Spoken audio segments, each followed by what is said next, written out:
Tahukah kamu bahwa Bung Hatta pernah menyamar menjadi Abdullah untuk menjalankan misi rahasia ke India? Selain itu, apa kamu tahu kalau bendera merah putih itu terbuat dari kain spray dan tenda pedagang soto? Momentum kemerdekaan Indonesia pada tahun 17 Agustus 1945 merupakan salah satu momentum bersejarah bagi bangsa Indonesia. Siapa sangka momentum tersebut menyimpan berbagai fakta unik. Berikut inilah fakta-fakta unik kemerdekaan Indonesia. Bung Karno tidak puasa saat membacakan teks proklamasi. Seperti yang kita ketahui bersama, Hari Proklamasi Kemerdekaan RI pada 17 Agustus 1945 jatuh pada bulan Ramadan. Akan tetapi, tahukah kamu bahwa saat itu, Bung Karno sang proklamator tidak berpuasa? Bung Karno sempat bersantap sahur bersama Bung Hatta di rumah Laksamana Maeda. Akan tetapi, pagi harinya dokter melarang Soekarno untuk berpuasa oleh sebab Bung Karno diduga menderita gejala malaria tertian. Bung Karno kemudian disuntik dan minum obat, serta beristirahat sehingga sudah cukup fit untuk membacakan teks proklamasi di pagi hari. Rekaman suara pembacaan proklamasi. Proklamasi kami, bangsa Indonesia. Ya, suara yang biasa kalian dengar bukanlah siaran langsung pembacaan teks proklamasi. Pada tanggal 17 Agustus tahun 45, pembacaan teks proklamasi nyatanya tidak ada yang merekam suara atau video. Dokumentasi yang ada hanya berbentuk foto-foto saat detik-detik teks proklamasi dibacakan.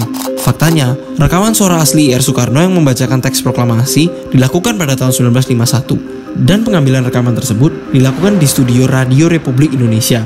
Perekaman suara tersebut disiarkan oleh Yusuf Ronodipuro, salah satu pendiri RRI, karena sebenarnya tidak ada dokumentasi resmi saat pembacaan teks proklamasi di tahun 45. Penyebaran teks proklamasi tidak seperti zaman sekarang, yang mana dengan adanya akses jaringan internet, semua informasi dapat tersebar dengan cepat dan mudah.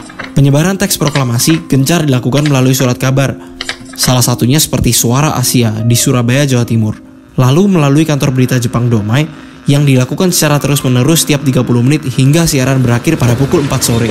Selanjutnya, penyebaran dilakukan dengan memasang plakat, membagikan poster, coretan pada dinding tembok dan gerbong kereta api, seperti dengan penulisan slogan yang berbunyi Respect Our Constitution, August 17.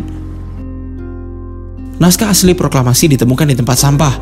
Naskah tulisan tangan Bung Karno yang ikut ditandatangani Muhammad Hatta mulanya ternyata tidak bisa disimpan oleh pemerintah Indonesia. Siapa yang menyimpan naskah tersebut? Ternyata seorang wartawan bernama BM Diah. Dia disebut menemukan naskah asli di keranjang sampah di rumah Laksamana Maeda. Naskah tersebut ditemukan pada 17 Agustus 1945 dini hari. Tercatat, sang wartawan menyimpan naskah proklamasi Klat selama 46 tahun 9 bulan 19 hari hingga diserahkan kepada Presiden Soeharto pada 29 Mei 1992.